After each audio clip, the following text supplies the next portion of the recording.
আল্লাহর সৃষ্টিকুলের মধ্যে এমন কিছু আছে যা অনিষ্ট করে, অর্থাৎ মানুষকে জাহান্নামের দিকে ধাবিত করে, মানুষকে ওয়াসওয়াসা দেয়।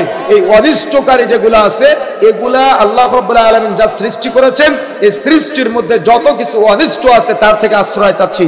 জিন শয়তানের মধ্যে, জিনের মধ্যে ভালো আছে, মন্দ আছে। এখন আমি যদি বলি যে মন্দ জিন যারা আছে তাদের অনিষ্ট হতে আল্লাহর কাছে আশ্রয় চাচ্ছি, তাহলে ভুল হবে না। কথা বুঝতে পেরেছেন? আপনি দুইজন বন্ধু একসাথে চলেন, এক বন্ধু আপনাকে বলতেছে তুমি সিগারেট খাও, কিন্তু আপনি সিগারেট খান না, সে আপনাকে অনিষ্ট করতেছে। তাহলে আপনি আল্লাহর এই সৃষ্টি, সে কিন্তু আল্লাহর একজন সৃষ্টি, তার মানে আপনি আল্লাহর ওই অনিষ্টকারী সৃষ্টি, অর্থাৎ যে অনিষ্ট করে, যে পাপ কাজে সহযোগিতা করে, তার থেকে আপনি পানা চাচ্ছেন। বুঝতে পেরেছেন বিষয়টা? আমি কি বুঝাতে পেরেছি? তার মানে সূরা আন-নাসের 2 নম্বর আয়াতে আপনাকে বুঝতে হবে আল্লাহর এই সৃষ্টিকুলের মধ্যে যত অনিষ্টকারী যা কিছু আছে, যদিও আল্লাহ রাব্বুল আলামিন সেগুলো বলেছেন, আমরা আলোচনার মধ্যে নিয়ে আসব। এই অনিষ্টকারী যা কিছু আছে সব কিছু থেকে আল্লাহর কাছে পানা চাইতে হবে, আল্লাহর কাছে আশ্রয় চাইতে হবে, দোয়া করতে হয়। কথা বুঝতে পেরেছেন? কি করতে হয় বলেন তো?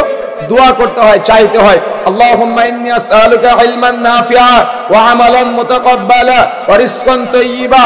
আল্লাহ তুমি আমাকে নাফিআ, উপকারী ইলম, উপকারী বিদ্যা, উপকারী জ্ঞান দান করে, এটা আল্লাহর কাছে চাইতে হয়। কথা বুঝতে পেরেছেন? মানে জ্ঞানের মধ্যে উপকারী জ্ঞানও আছে, আবার বেদিন জ্ঞানও আছে, দুনিয়াবী শিক্ষাও আছে, আখিরাতের শিক্ষাও আছে। আপনাকে আমাকে আল্লাহর কাছে চাইতে হবে কোনটা? নাফিআ, উপকারী জ্ঞান, যে জ্ঞানের মাধ্যমে দুনিয়াতে উপকার পাওয়া যায়, আখিরাতে উপকার পাওয়া যায়। সুতরাং আল্লাহর কাছে ইলমান নাফিআ চাইতে হবে, ওয়া আমালান মুতাকাব্বালা, ওই নাফিআর মাধ্যমে এমন আমল করতে চাই যে আমল কবুলযোগ্য। তার মানে পৃথিবীতে এমন বহু আমল আছে যে আমল কবুলযোগ্য না, যে আমল আপনি করবেন কিন্তু যে আমলের কোনো ফায়দা নাই। তার মানে এমন আমল করে তৌফিক আল্লাহর কাছে চাইতে হবে যে আমল যেন বিনষ্ট না হয়ে যায়। আপনি হজ করতে গেলেন, দেখা যাচ্ছে আপনার টাকা হালাল না, তাহলে আপনি এত টাকা খরচ করে গেলেন, আপনার ইবাদত কি কবুল হবে?